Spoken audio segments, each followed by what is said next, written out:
The last time you heard from me, I was, I believe, studying for the bar. I had graduated and was studying for the February 2025 bar exam.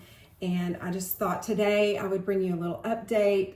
Since taking the February bar, which I live here in Texas, had to travel to Austin to take that bar at the end of February. And then I took like a month just to kind of reset life. I took a trip to Europe with a friend of mine and just kind of decompressed after the fast law school experience, and then came back, started with the DA's office, worked as a prosecutor. And when the scores came out for the February bar, I found out that I did not pass the bar. And I was not happy about that, of course. Didn't really know how that was going to impact me. Thankfully, at the DA's office, they were just super gracious. As a matter of fact, they asked if I would stay on for another 6 weeks, which I did. And basically just planned my life so that I could stop and study for the July bar. Now, here comes my explanation and the thing that makes me feel not so bad about the fact that I'm having to take it again. Now, I'm very frustrated. It's definitely not something that was part of my plan, and I wish this was not happening. And actually, this is when I stopped to make this video, because I'm studying right now for the bar. It is third week, pardon me, start of the third week of my bar study. So this particular administration of the bar exam was different than any other administration of the bar exam, because the state of California actually pulled out of being a part of the universal bar exam. And something that I didn't realize was the impact that I didn't realize, and neither clearly did any of these other law schools. I mean, no one really fully understood this until it happened. But the impact of California pulling out of the universal bar exam on, in particular, the February bar. California in February, I believe, represents like 5,000 bar examinees. And so 5,000 fewer bar examinees on the universal bar exam skewed. And essentially, the way I've described it is, in July, there's like 85%, I believe, of the people that take the July bar pass the bar. But in February, it's typically 55% of bar examinees pass the bar. I knew this when I was practicing all my practice exams. I was putting in my scores, and according to the scaling of prior February administrations, my scores were passing. But because of that many fewer examinees taking the bar, the scaling, the way that they scale the bar and determine, what scores are actually going to be considered passing, is basically a curve. It was like 30% fewer people passed this time around in the universal bar exam.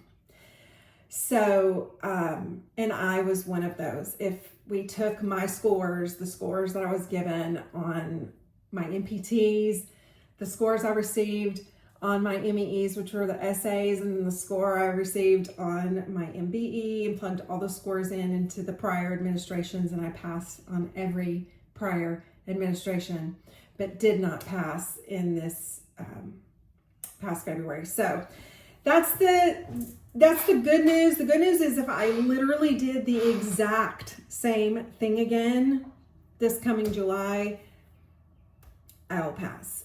Because guess what? California is back taking the universal bar exam, because they pulled out, did their own, messed it up so bad that they're back taking the UBE. It's frustrating. I wish the NCBE, which is the organization that administers the universal bar exam, I wish they had taken into consideration, when they saw themselves, how different the scaling was and how that was affecting bar examinees. I wish they would have adjusted it to match prior administrations, knowing that there were fewer examinees and that it had actually tightened the curve. changed the scaling, but they didn't. California as a state recognized that they had messed things up. So they actually just this last week I read a report that California had actually adjusted the scaling and scores for their administration of the bar, and there were like 280 more people who passed because of that adjustment. Do I think the NCBE is going to do that to make up for this awful result from this past February? No. Why do I think that? Because they've already taken my money again to take this July bar. They know that we all have no recourse. Now, would I have scored a 300 on the bar? No, but would I have passed the bar exam with my scores in any prior administration of the bar? Yes. Yes, I would have. So welcome to my life. This is where I am. So, like I said, I'm in my 3rd week of studying for the bar. It's a 9-week process, typically a 10-week process, but honestly, I needed to keep working at the DA's office as long as I could because I needed an income. So I was taking half of every paycheck I got, put it in savings to help try to bridge these 2 months that I'll be studying. As far as I know, I'll be going back to the DA's office. And for those of you who have been in law school and you understand what it means to be working under provisional, like a supervisory bar card, the statute is written that you can continue to work under a supervisory bar card through one administration of a bar exam where you did not pass, meaning I can continue to work under a supervisory bar card up through receiving my scores from a second bar exam attempt. So I should be able to keep working until I get the scores from this second bar exam. Right now, I've done 2 simulations so far of the MBE, which is the multiple choice, and I'm already scoring like where I need to be prior to taking the exam. And I've just done 2 of them. I'll be taking a 3rd one this coming weekend. So that's really good news. That's very good news. So I am going through, those of you who are wondering, I'm using the Barbary program again because that's who I used before. I didn't have to pay for Barbary again. So that was kind of a big reason I didn't want to change and use someone like Themis or a UWorld or what some of the other options, mostly because it's just expensive. I did have to pay again to use Adapt-A-Bar, which is Adapt-A-Bar is a program where you can use their multiple choice questions, and they are prior questions from Universal Bar Exam administrations. So that was like $400 that I had to pay for that. But other than that, I haven't spent money. I did purchase, where is it? Right behind me. This Emmanuel's book, Strategies and Tactics for the MBE. I have a PDF version of the number 1 version, and I just bought the number 2 version, which is a whole other set of multiple choice questions. And the reason why I'm focused on multiple choice is because it is the best. It's the best way you can improve your score. Is to improve it's easier to improve your multiple choice numbers than it is to improve your writing numbers. Because the truth is, like, honestly, even on my writing, let me get my light up again. Even on my writing, when you're taking the bar exam, especially on the MEEs, the essays, it's like, even if you don't remember the rule, make up a rule to the best of your ability, just make it up and then do your analysis, because they really want to know, can you think like a lawyer? Can you analyze something? When you see facts, when you see a problem, when you see an issue presented, do you know how to recognize what the issue is? And then, compare all the facts that you have from your prompt or whatever, from that issue, from that customer who's, that client who's walked into your office. Do you know how to mirror that to the rule of the law, to that statute, and say, this is how this applies, this is how it doesn't apply, and this is what's going to happen, this is what the result is likely to be, and give advice. So yes, it is important to try to memorize the rules for sure, but it's like you can make it up as long as you can prove, you're just trying to prove to them that you know how to analyze, right? But in the multiple choice, like you just need to know how to get to the right answer. It's much more constrained in that situation. So if you can learn how to do your multiple choice really well, that's going to give you the better chance for improvement on your score. So again, I should repeat. If I did the exact same thing on this July bar that I did in the February bar, I would pass.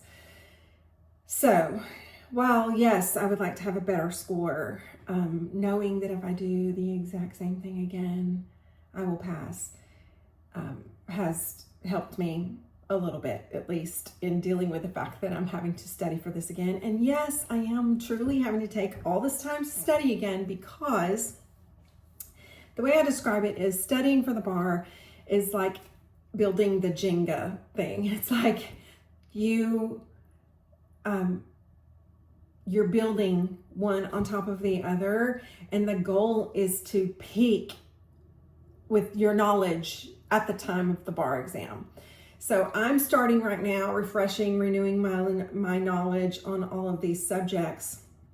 The goal being that by the time we get to the bar exam, which is July 29th and 30th, that I will be at my peak performance and peak memory and peak ability to put all this back down on a paper and choose the right answer.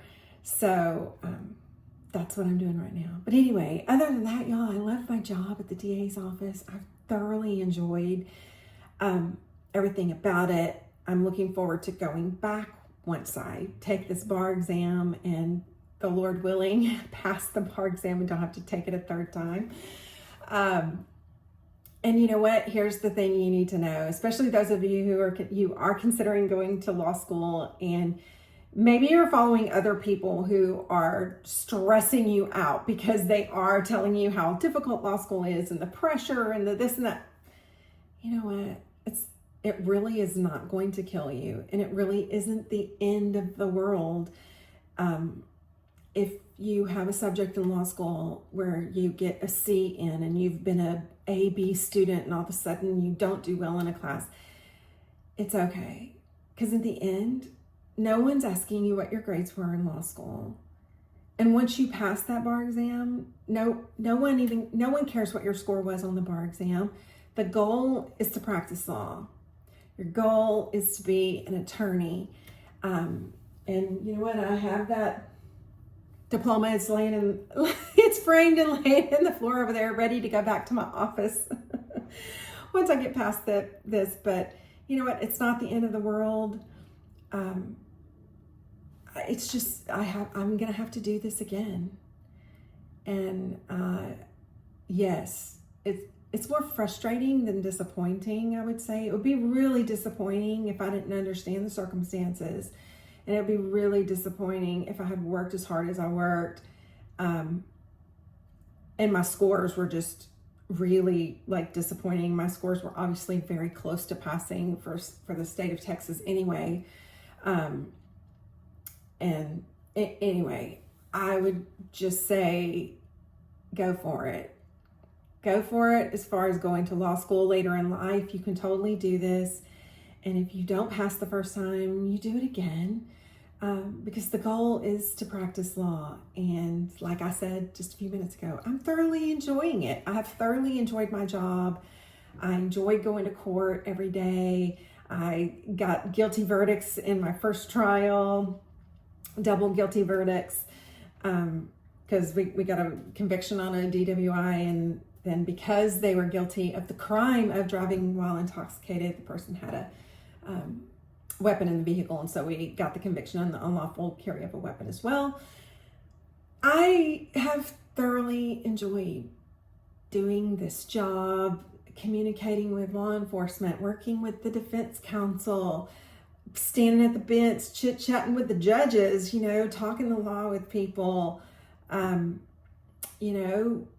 learning what the process is in speaking with defendants when they choose to represent themselves pro se, What do I do as a prosecutor representing the state when I need to go speak with them, and approaching that defendant and explaining to them what their rights are and the fact that my interests are adverse to theirs, and so they've signed this paper saying that they are willing to represent themselves and they want to speak to me, but I need them to understand what their rights are.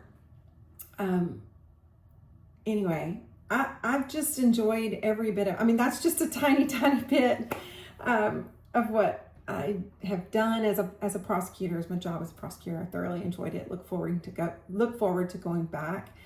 I learned something new every day, and I just look forward to learning more and being a lawyer, y'all. That's why I started this journey to practice law, and I'm doing it even in this season while I haven't passed the bar yet.